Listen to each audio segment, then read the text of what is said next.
안녕하십니까. 우리 코로나 변이 바이러스 오미크론 확진자가 참 엄청나게 나오고 있죠. 다행히 독감 수준에 불과하다니까 너무 염려는 하지 말아야 되겠습니다. 자, 또 이어서 우리의 통성경 공부를 하도록 하겠습니다. 오늘은 21과 메시아와 베들레헴의 목동, 이런 제목이 되겠고, 성경 보면은 이사야서 40장에서 66장까지 29장이죠. 미가서 이렇게 포함되겠습니다. 특별히 이사야서 모두 66권 아닙니까? 66권 마치 성경의 축소판과 같다, 그렇게 말합니다.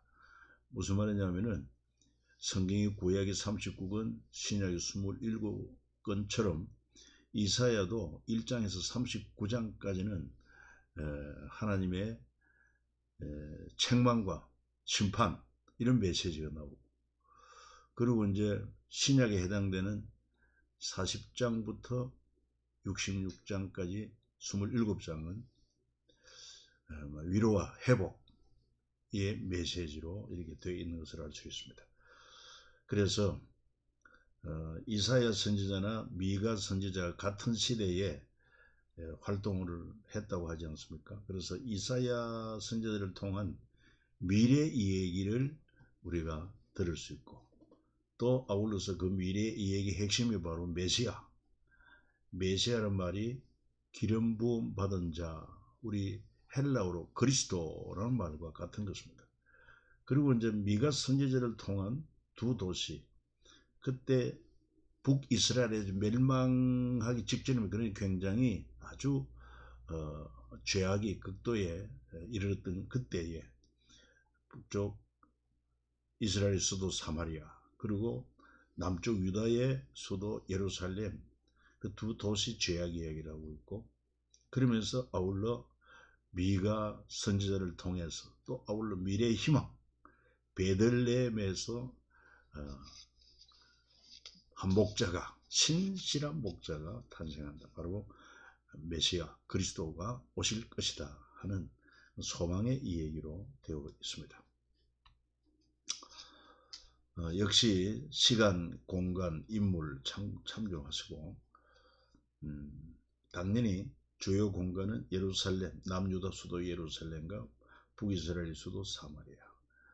선지자는 이사야 선지자, 미가 선지자.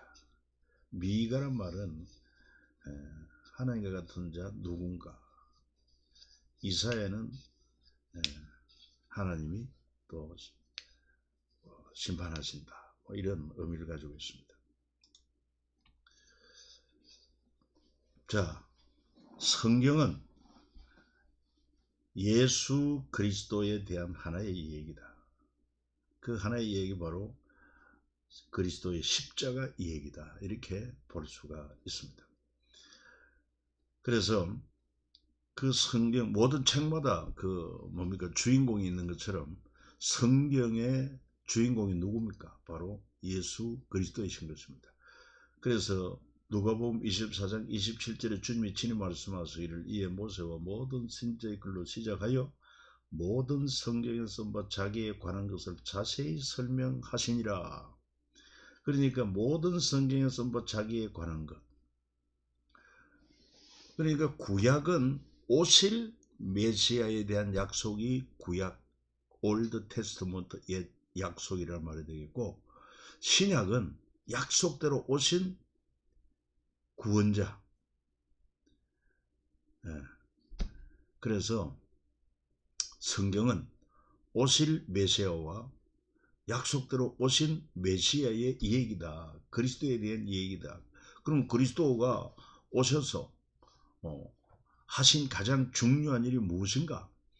바로 죄악에 빠진 인류를 구원하기 위하여 십자가를 지신 얘기입니다. 이게 바로 성경의 중심이다.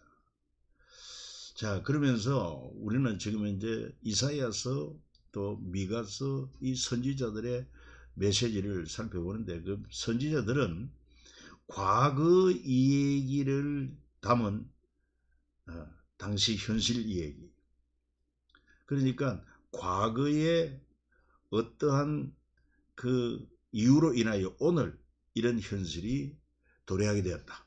그런가 하면 또 오늘 우리의 상황에 따라서 다시 말해서 우리 하나님에 대한 믿음에 따라서 장차 미래가 이렇게 될 것이다. 이런 것이 또 특징이고, 또 한 가지 더 말씀을 드린다고 하면은 이걸 하나님 계시의 점진성이라 그렇게 말합니다.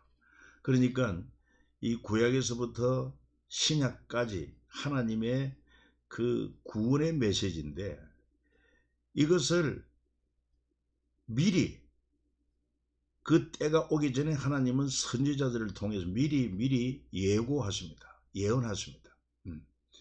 그래서 마치 우리가 높은 산에 가서 멀리 바라보게 될 때 산들이 가까이 있는 산이 있는가 하면 색깔이 좀 진하죠. 그 다음 또 그 뒤에 있는 산은 색깔이 약간 더 옅어지고, 그러면서 중첩된 산이 저 멀리까지 이렇게 색상이 좀 희미해져 가면서 보여주고 있습니다. 그처럼 하나님의 선지자들을 통한 메시지는 지금 현재 이 얘기, 다가올 미래 이 얘기, 이런 것이 점진적으로 담겨 있다. 이렇게 이해를 하면 좋겠습니다. 그래서 이제 이사야 선지자들을 통한 미래 이 얘기를 우리가 한번 살펴본다고 하면은 뭐라고 지금 이야기하고 있습니까? 내가 붙드는 나의 종, 내 마음에 기뻐하는 자, 곧 내가 택한 사람을 보라. 내가 택한 사람을 보라. 누구를 지금 얘기하겠습니까? 하나님이 택한 메시아 예수 그리스도. 내가 나의 영을 그에게 주었은즉 그가 이방에 정의를 베풀리라. 그는 외치지 아니하며 목소리를 높이지 아니하며 그 소리를 거리에 들리게 하지 아니하며 상한 갈대를 꺾지 아니하며 꺼져가는 등불을 끄지 아니하고 진실로 정의를 시행할 것이다. 그렇게 이 얘기를 하고 있습니다. 그러니까 장차 오실 메시아, 그 하나님이 기뻐하는 자, 택한 자. 여러분, 우리 하나님께서 아들 예수에 대해서 뭐라고 말씀하십니까? 그 세례받고 난 이후에 물에서 올라오실 때 하나님 말씀하십니다. 이는 내 사랑하는 자요 내 기뻐하는 자니 너희는 제 말을 들으라. 그러니까 하나님께서 아들 예수 그리스도를 향하여 말씀하시기, 이는 내가 기뻐하는 자, 내 사랑하는 자다. 그러니 너는 그의 말을 들어라.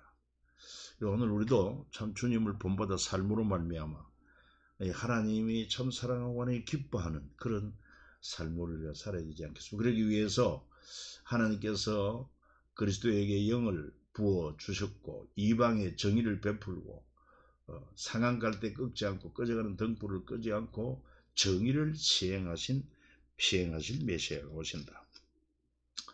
여기서 정의라는 말이 강조가 되고 있는데, 정의, 이방의 정의를 베풀고 진실로 정의를 시행할 것이다. 옳을 정자 바를 의자. 예. 참 바르고 옳은 것이 무엇이냐? 인간의 정의는요 절대적이지 않습니다. 그러니까 하나님이 곧 선이요 거룩이요 의라고 말한 것처럼 하나님의 말씀이, 하나님의 뜻이 진정한 정의다. 이렇게 우리는 믿어도 좋습니다. 그렇게 이해하는 것도 좋아요. 그래서 이제 이사야를 통한 미래의 핵심되는 메시아 이야기가 이사야서에 잘 나타나 있습니다. 특별히 이사야서에 나타난 메시아 예수님은 어떤 분이냐? 영광과 평화를 이루실 그런 청사진을 펼쳐지게 할 것이다. 이사야 9장에는 미리 예수님 모습을 예언했는데, 여러분, 이사야 선지자는 어느 시대 사람이냐? 주전 8세기, 그러니까 주전 700년 전에 활동한 선지자인데, 하나님의 그 성령의 계시를 받아가지고 장차 나타날 예수님 모습을 평강의 왕, 전능하신 하나님이라 그렇게 예고하고 있습니다. 자, 이사야 9장 6절인데 같이 한번 읽어봅니다. 이는 한 아기가 우리에게 낳고 한 아들을 우리에게 주신 바 되었는데 그의 어깨는 정사를 메었고 그의 이름은 기묘자라 못사라 전능하신 하나님이라 영존하시는 아버지라 평강의 왕이라 할 것임이라 그랬습니다. 그러니까 장차 오실 메시아 예수님은 어떤 분이냐? 하나님께서 그분을 이 땅에 한 아들로 아기로 우리에게 주시는데 알고 보면 그분은 전능하신 하나님이다. 영존한 아버지고 평강의 왕이다. 그 말입니다. 이해가 가십니까? 그래서 요한복음 1장에 뭐라고 말하면 태초에 말씀이 계시니라. 이 말씀이 하나님과 함께 계셨으니 이 말씀은 곧 하나님이라. 바로 육신을 입고 이 땅에 오시기 전에 한 아들로 이 땅에 태어나기 전에 우리 예수님은 말씀으로 존재하셨어요. 하나님이십니다.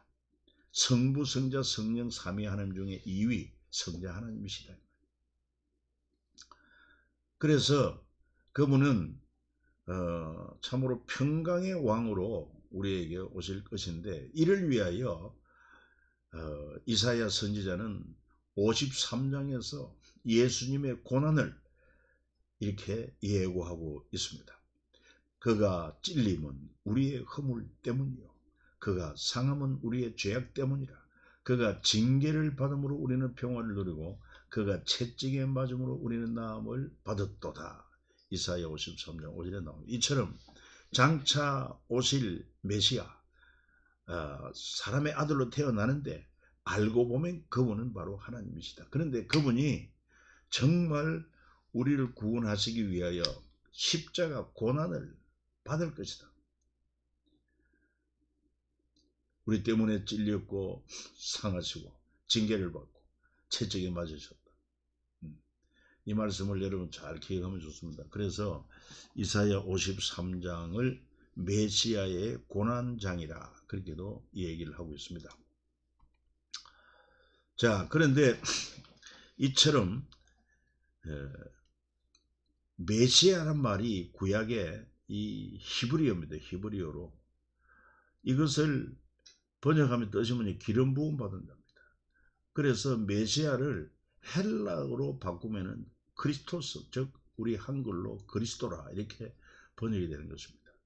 그러니까 히브리 말로는 메시아, 헬라어로는 그리스도, 뜻은 기름 부음 받은 자 그런 것이죠. 그래서 특별히 성경에 보면은 어떤 경우에 기름 부었느냐 제사장을 세울 때 기름 붓습니다. 그러니까 머리에 기름을 부음으로 하나님이 거룩하게 구별하셨다 하는 그런 상징적 의미가 있습니다. 특별히 제사장뿐만 아니라 왕으로 세움받을 때 다윗도 그렇습니다. 왕으로 세움받을 때 역시 기름 부음을 받게 됩니다. 그 기름 부음 받은 것과 성령 충만 이렇게 의미가 같다는 것을 알면 좋겠습니다. 그리고 또 선지자를 세울 때도 이렇게 기름 부어서 하나님이 공적으로 택하시고 구별하여 세우셨다. 그런 의미로 기름을 붓습니다. 물론 감람유겠죠. 그리고 우리 예수님 메시아도 이렇게 기름 부음을 받으실 것을 말씀했는데 주 여호와의 영이 내리셔서 내게 내리셔서 이는 여호와께 내게 기름을 부어서 가난한 자에게 아름다운 소식을 전하게 하려 하심이라. 벌써 이사야 61장 1절에 장차 오실 메시아 그리스도는 기름 부음 받은 자다. 하나님의 영을 받은 자다. 그래서 목적은 가난한 자에게 아름다운 소식을 복음을 전하게 하려 하심이라. 그렇게 말씀이 기록되어 있습니다. 그래서 우리가 이런 점을 잘 이해할 필요가 있어요. 이제 다음 그림을 한번 보면서 좀 더 구체적으로 봅니다. 그래서 이사야 선지자가 예언한 메시아의 사역을 이사야 61장 1절과 2절에 잘 표현했습니다. 여러분들이 꼭 성경을 찾고 주 여호와의 영이 내게 내리셨으니 이는 여호와께서 내게 기름을 부어서 가난한 자에게 아름다운 소식을 전하게 하려 하심이라. 또 나를 보내사 마음이 상한 자를 고치며 포로된 자에게 자유를, 갇힌 자에게 노임을 선포하려 하심이라. 이사야 61장 1절 2절입니다. 그대로 성취된 것이 바로 누가복음 4장 18절 19절에 나옵니다. 예수님이 친히 말씀하십니다. 주의 성령이 내게 임하셨으니 이는 가난한 자에게 복음을 전하게 하시려고 내게 기름을 부으시고 나를 보내사 포로된 자에게 자유를, 눈먼 자에게 다시 보게 함을 전파하며 눌린 자를 자유롭게 하고 주의 은혜의 해를 전파하게 하려 하심이라. 그렇게 말씀하고 있어요. 물론 이사야서에는 이 말이 나옵니다. 슬픈 자에게 위로, 희락의 슬픔 대신에 희락의 기쁨으로, 찬송의 옷으로 근심을 대신하며, 이런 말씀이 포함되어 있습니다. 그러니까 바로 이사야 선지자는 당시에 유다의 죄악을 책망하면서도 참 왕은 인간으로서는 우리의 참 진정한 통치자, 정의를 실행할 통치자가 없다는 것입니다.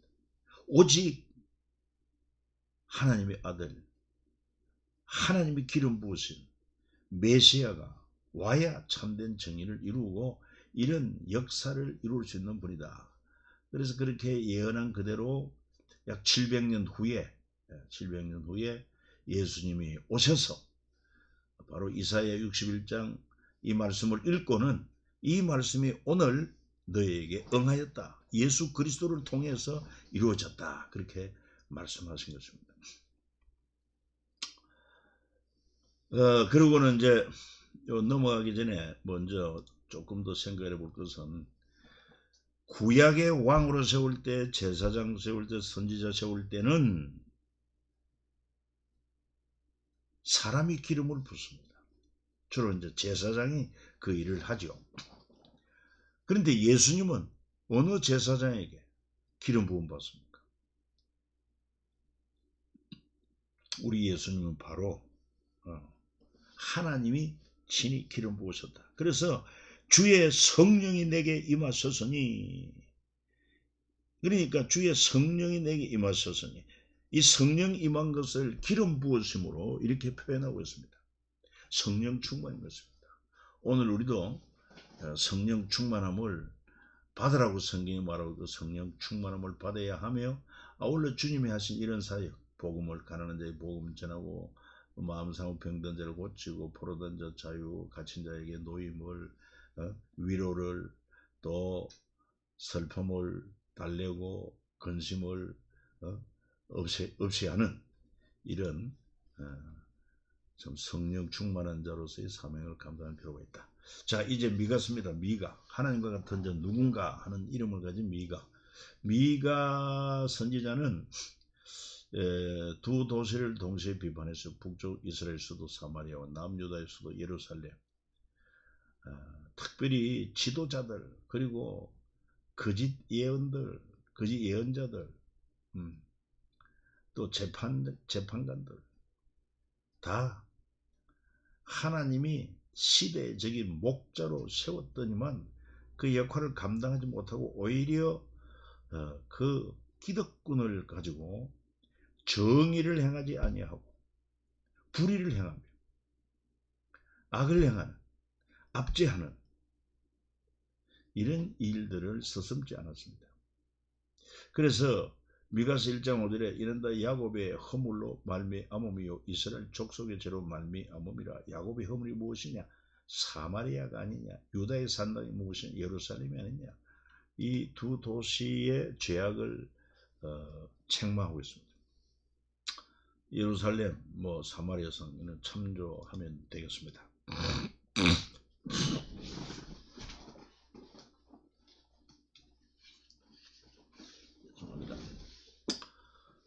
그래서 예루살렘을 건축을 한 것은 공의와 정의의 예루살렘으로. 원래 이 예루살렘 이름이 뭡니까? 이루는 도시라고 그러고 살렘은 평강이라고 했으니 평강의 도시, 평화의 도시, 공의와 정의로 평화의 도시로 만들어야 됩니다. 그래서 다윗이 시온 산성을 빼앗아서 다윗성이라고 그랬고, 그 다윗성에 또 예루살렘 성전을 세워서, 그래서 예루살렘이라, 예루살렘 성이라 또 이렇게도 얘기하는 거예요. 그런데도 불구하고 하나님은 이 성전을 건축할 때 적어도 다윗이 그렇게 성전 건축을 소망했지만은 뭐라고 말합니까? 너는 전쟁을 많이 한 사람, 피를 많이 흘렸으니 내 이름을 위하여 성전을 건축하지 못하리라.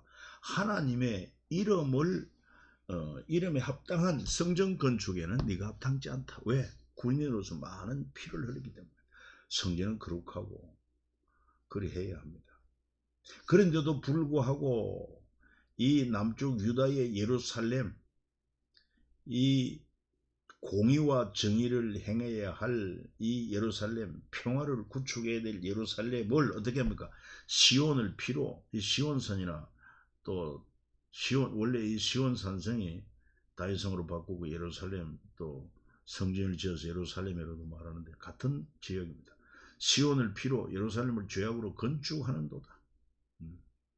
그들의 우두머리들은 뇌물을 위하여 재판하며 그들의 제사장은 싹스를 위하여 교훈하며 그들의 선지자는 돈을 위하여 점을 치면서도 여호와를 의뢰하여 이르기를 여호와께서 우리 중에 계시지 아니하냐, 재앙이 우리에게 임하지 아니하리라 하는도다.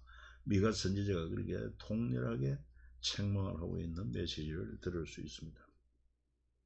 그리고 북쪽 이스라엘에서도 사마리아를 향해서도 책망을 하는 거예요. 이 사마리아는 이 오므리 왕이 되면서 그 세멜이라는 사람에게 사마리아 산을 사서 그 주인 세멜의 이름을 따서 사마리아라 이렇게 일컬는데 거기도 역시 상당한 요소입니다. 그런데 아합 왕은, 오므리 아들 아합이죠. 아합 왕은 아주 불의를 행합니다. 무슨 얘기입니까? 나봇의 포도원을 아주 악하게 탈취하지 않습니까? 그러면서 북쪽 이스라엘의 지도자들을 향한 미가 선지자가 책망하기를 내가 또 이르노니 야곱의 우두머리들과 야곱, 이스라엘의 야곱이 바로 이스라엘로 이름이 바뀌었는데 특별히 북쪽을 이스라엘이라고 하고 남쪽을 유다라고 합니다. 왜? 남쪽 유다 지파, 작은 베냐민 지파에는 전부 다 북쪽 이스라엘로 갔기 때문에, 그래서 야곱의 우두머리들, 이거는 북쪽 이스라엘의 지도자들, 이스라엘 족속의 통치자들아 들으라. 정의를 아는 것이 너희 본분이 아니냐. 그럼에도 너희가 선을 미워하고 악을 기뻐하여 내 백성의 가죽을 벗기고 그 뼈에서 살을 뜯어 그들의 살을 먹으며 그 가죽을 벗기며 그 뼈를 꺾어 다지기를 냄비와 속 가운데 담을 고기처럼 하는도다. 얼마나 백성들을, 서민들을 압제하고 또한 불의를 향하고 불의를 통해서 또 권력을 통해서 압제하고 탈취하고, 그리고 자기들은 사치를 행하는 이런 지도자들의 죄악을 책망하고 있습니다. 하나님께서 왜 이런 자를 세웠습니까? 왜 지도자를 세웠고 그 다음에 또 제사장, 재판관 이런 자들 왜 세웠느냐? 하나님의 정의를 향하고, 그리고 정말 하나님의 나라, 제사장 나라를 세우라고 했음에도 불구하고 뭐 남쪽 유다나 북쪽 이스라엘이나 별 차이가 없어요. 그래서 북쪽 이스라엘은 뭐 조금 후에 주전 722년 아수르에서 완전히 망하지 않습니까? 남쪽 유다는 그보다 한 150여 년 더 존속했지만은 결국 역시 망합니다. 그래서 이 미가를 통해서 이제는 베들레헴 이 얘기를 하고 있습니다. 자, 더 이상 예루살렘도 아니고 또 더 이상 사마리아가 아닌 베들레헴, 하나님이 주목한 한 도시, 작은 도시입니다. 특별히 베들레헴은 다윗의 고향입니다. 여기서 다윗은 뭘 했습니까? 어릴 때 양을 많이 쳤죠. 아버지 양을 많이 쳤죠. 그래서 다윗은 목동과 양의 관계를 잘 알았습니다. 시편 23편입니다. 여호와는 나의 목자시니 내게 부족함이 없으리로다. 예. 그래서 다윗은 후에 왕이 되었지만 자기는 실제 양을 목축했던 그런 목동으로서의 경험도 있지만, 그러나 진정 나의 목자, 우리 이스라엘의 유다의 목자는 하나님이시다. 여호와는 나의 목자시다. 그러므로 내게 부족함이 없으리로다. 네, 다윗이 그렇게 이야기를 하고 있지 않습니까? 그래서 그 나발의 양들도 지켜줄 수 있었죠. 그리고 예수님 탄생할 때에도 역시 베들레헴 목동들이 등장합니다. 누가복음 2장 8절에 그 지역의 목자들이 밤에 밖에서 자기 양들을 지키더니 목자들은 자기들에게 이르던 바와 같이 듣고 본 모든 것으로 인해 하나님의 영광을 돌리고 찬송하며 돌아가니라. 그렇게 말하고 있습니다.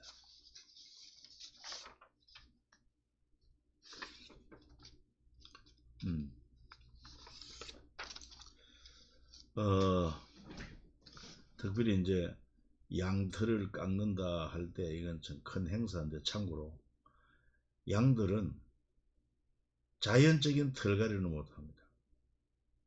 뭐 다른 짐승은 자연적으로 털갈이를 하지 않습니까? 개들도 그렇죠. 그런데 이 양은 하나님께서 사람이 양털을 깎아줘야 됩니다. 그리고 이제 그 털을 이용해 가지고 우리가 소위 말하는 그 양모, 울, 모직이 되죠. 고급 그런 이제 옷이 되곤 하는데, 또 뭐 이 양들로 인해서 여러 가지 많은 제품을 만들어내기도 합니다. 그래서 양을 키우면은 양털로 인한 수익이 가장 커요. 물론 뭐 양의 젖이라든지 또 고기라든지 이런 것도 있지만, 그래서 1년에 한 번 추수하는 날처럼 양털을 깎는 날은 축제의 날이 되었습니다. 그래서 다윗이 나발에게 그동안 너희 양이 하나도 약탈당하지 않도록 지켜주었으니 우리에게 일정의 대가를 달라. 그래서 다윗과 함께한 일행을 좀 같이 축제에 참여하여 먹게 해달라, 그런 요청인데, 나발이 그걸 거절했다가 결국은 그는 죽게 되고, 그 안에 아비가일이 아주 지혜로운 여인이라 다윗의 또 처가 되는 그런 스토리가 있습니다. 자, 중요한 것은 베들레헴. 그 베들레헴에서 누가 오시느냐? 예수님이 오신다. 메시아가 오신다는 것입니다. 그래서 예수님은 누구 자손으로? 다윗의 자손, 예수 그리스도.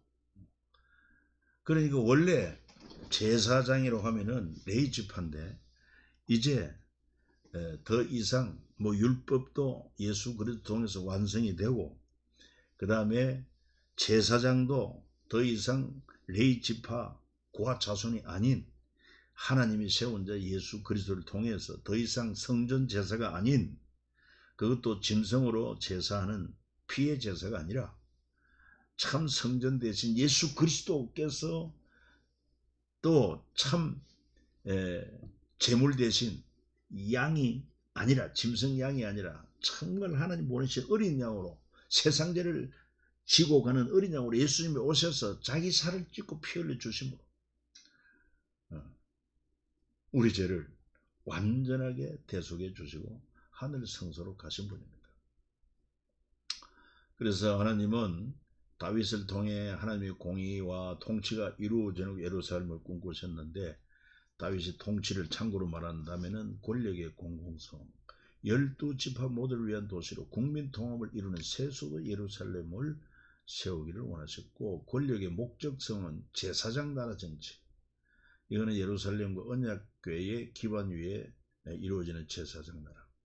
권력의 법치성, 다윗부터 모든 백성이 평등하게, 권력의 변동성, 인간 권력은 참이 변동이 있습니다. 그러나 하나님은 그 아들 예수 그리스도를 보내주심으로 영원한 하나님의 나라, 영원한 다윗의 후손으로 만왕의 왕이 됐습니다. 권력의 개성성, 예수 그리스도를 통해서 끝까지 이루어지게 하십니다. 그래서 미가 선지자의 예언은 약 800년 후 예수님께서 진정한 통치를 보여줄 것이다. 다윗의 자손으로 오신 메시아 그리스도가 진정한 하나님 나라의 통치를 보여줄 것이다. 그 얘기입니다. 도표를 보면 그렇습니다. 주전 8세기 미가를 통한 다윗과 예수님의 공간 얘기. 그 미가 선지자 때 남북의 도시 예루살렘이나 사마리아나 전부 다 피와 제약으로 물들어 있습니다. 원래 이 다윗 미가는 말이죠, 200년 전에 있었던 이새의 그 아들 다윗을 통해서, 그가 베들레헴에 태어났고 베들레헴에서 기름 부음 받고 했습니다만, 그를 통해서 예루살렘에서 천년 모범이 되게 하십니다. 이게 바로 제사장 나라 건축이라고 할 수 있어요. 이건 바로 장차 오실 메시아 예수 그리스도의 모형인데, 그래서 미가는 바로 이 다윗을 얘기함과 아울러 장차 오실 약 800년도에 오실 하나님의 아들 예수님이 베들레헴에 태어나셔서 결국은 예루살렘에서 성천함으로 하나님 나라를 완성하는, 그러니까 이 예루살렘을 헐고 새 예루살렘 세우시는 그런 역사를 이루신다. 그게야말로 진정한 하나님 나라 완성이다. 새하늘 새 땅 새 예루살렘. 누구를 통해 이루어지느냐? 예수 그리스도를 통해서 이루어지신다. 그 사실은 우리에게 잘 보여주고 있지 않나 생각합니다.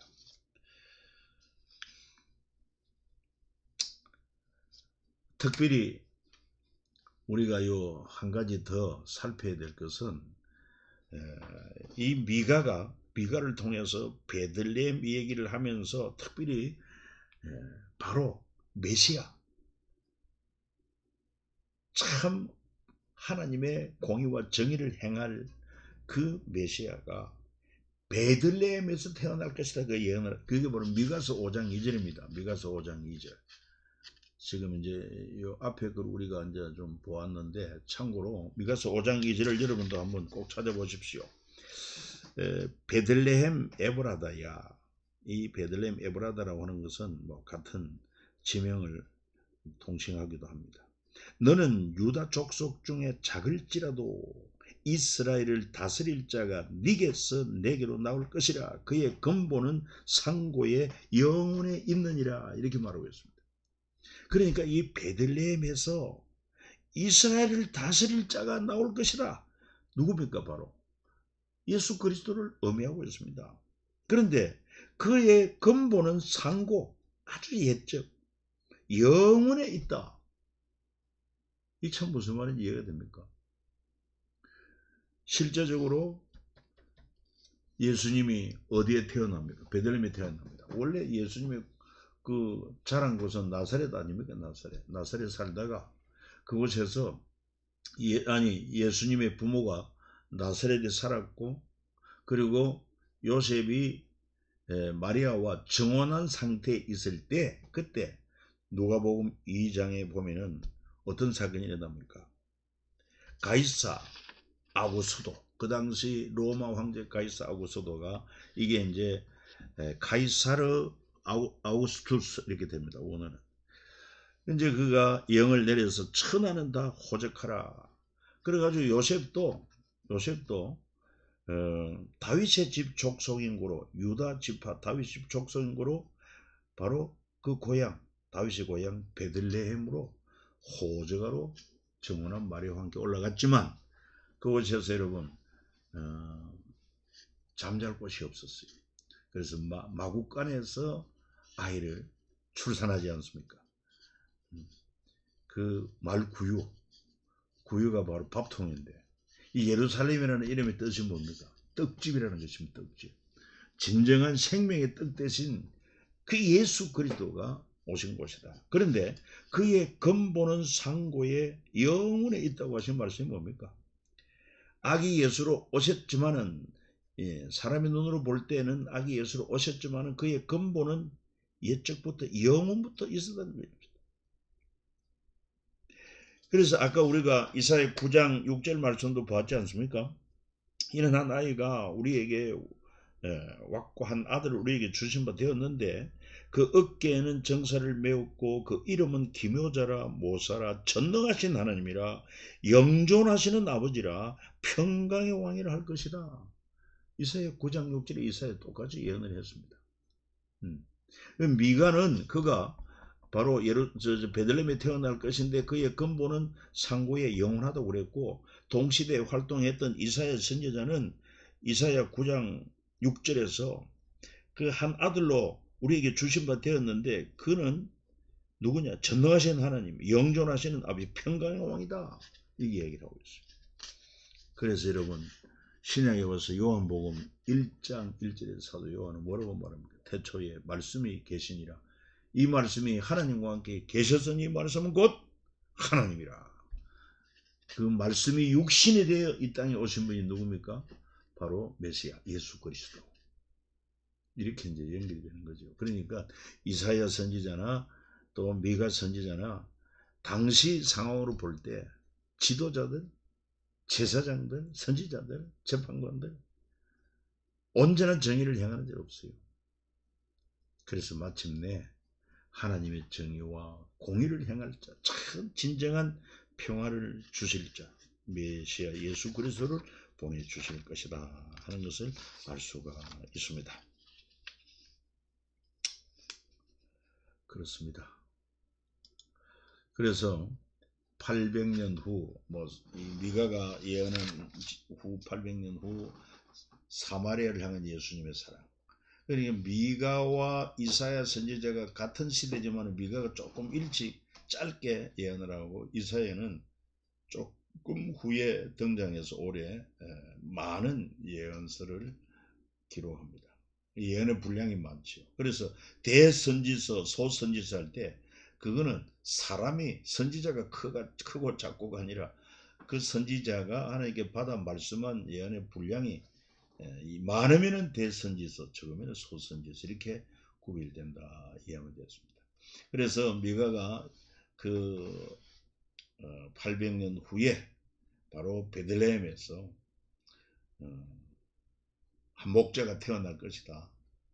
그의 근본은 상구의 영혼에 있는 분인데 그분이 바로 예수님 아닙니까? 이분이 오셔가지고 참 사마리아를 향한 사랑을 보여주고 있습니다. 이 북쪽 이스라엘 수도 사마리아, 아수르 왕 살몬 2세 BC 720년 사마리아를 정복하고 북이스라엘 사람들을 포로로 잡아가 그리고 바빌론, 구다, 아와, 하마, 스발로인 사람을 사마리아로 이주시키는 인구 혼합 정책. 남자는 잡아가고 여자는 남기고 이방의 남자들을 이 사마리아로 끌고 와서 인구 혼합 정책 통혼을 함으로 이때 사마리아에는 여러 나라 종교도 함께 들어오게 됩니다. 이후로 사마리아는 인종과 종교가 혼합되어 순수한 혈통과 신앙을 잃어버렸고 이는 예수님 당시 사마리아인들이 유대인들로부터 차별받는 이유가 되었습니다. 유대인들은 사마리아 하면 아니 그 땅을 발로 밟지도 않고 사마리아 사람은 상종하지도 않았습니다. 개처럼 여겼습니다. 그런데 예수님이 오셔서 뭐라고 말씀하십니까? 유명한 참 이웃이 누구냐? 누가복음 10장에 보면은 선한 사마리아인 얘기 나오지 않습니까? 바로 제사장도 아니요 레위지파도 아니요 오직 참 이웃을 사랑하는 자는 사마리아 사람이다. 너희도 가서 이같이 하라. 하나님은 사마리아를 버리지 않습니다. 그리고 또 뿐만 아니라 10명의 나병 환자들을 만나 그들을 고쳐주었는데 그 중에 돌아와서 감사를 표한 자는 사마리아 사람 한 사람밖에 없습니다. 그 9은 어디 있느냐? 이 이방인 외에는 하나님께 영광을 돌리러 돌아온 자가 없느냐 하면서 이 사마리아 그 신앙을 귀하게 여긴 것을 알 수 있고 구원을 선포합니다. 그 다음에 유명한 주님께서 사마리아 여인과의 대화. 다른 사람은 그 땅을 밟지도 않고 사마리아 사람은 상종도 하지 않는데 그 사마리아인 가운데서도 손가락질 받는 사마리아 여인, 여러 남편 결혼했지만은 또 이혼하고 또 새로운 남편을 맞아 사는 이런 여인을 만나가지고 특별히 생수를 얘기를 하면서 이 우물물을 마시는 자는 다시 목마르지만은 내가 주는 물을 마시는 영원히 목마르지 아니하리라. 이래 시작되어 가지고 참 예배, 하나님은 영이시니 예배하는 자가 영과 진리로 예배할지니라. 여자가 이르되 메시아고 그리스도로 하는 이가 오실 줄을 내가 아노니 그가 오시면 모든 것을 우리에게 알려주시리이다. 예수께서 이르시되 네게 말하는 내가 그라. 이렇게 함으로 바로 정말 정의와 공의를 행하시는 평강의 주님이 다른 사람이 무시하고 사마리아 사람도 무시하는 이 사마리아 과거 있는 여인을 만나죠. 그도 구원에 이르게 하는 우리 주님의 사랑을 보여주고 있습니다. 그리고 예수님의 지상명령이 뭡니까? 오직 유대인들만을 위한 예수님이 구원자로 이 땅에 오신 것이 아닙니다.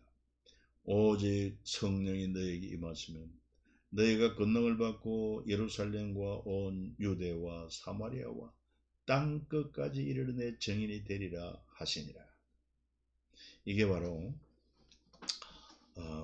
이사야와 또 미가 선지자를 통해서 미래에 이런 놀라운 메시아가 임하심으로 정말 그는 하나님이 기뻐하는 자로 사랑하는 아들로 정의와 공의를 행하고 참 평강을 실현할 자, 그거를 말씀함으로 우리에게 놀라운 소망을 주고 있습니다. 하나님 말씀은 진리입니다. 그래서 그 말씀 그대로 역사 가운데 이루어진 것을 깊이 생각하면서 우리도 이 예수님의 지상명령처럼 오직 성령이 너에게 임하시면 성령을 우리가 사모해야 됩니다. 믿는 자에게 성령이 임하셨습니다.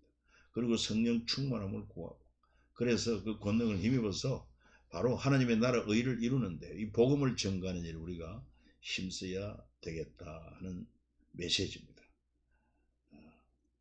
여러분 스스로 꼭 성경을 읽고 그 다음에 또 이 교재를 읽으면서 자신이 스스로 공부하고 나름대로 뭐 깊은 다 이렇게 전체 내용이 아니더라도 그 이사야 선지자를 통해서 또 미가 선지자를 통해서 뭘 얘기하는지 이 정도를 여러분들이 스스로 정리가 되면 좋겠습니다. 감사합니다. 다음 시간까지 건강하시기를 바랍니다. 샬롬.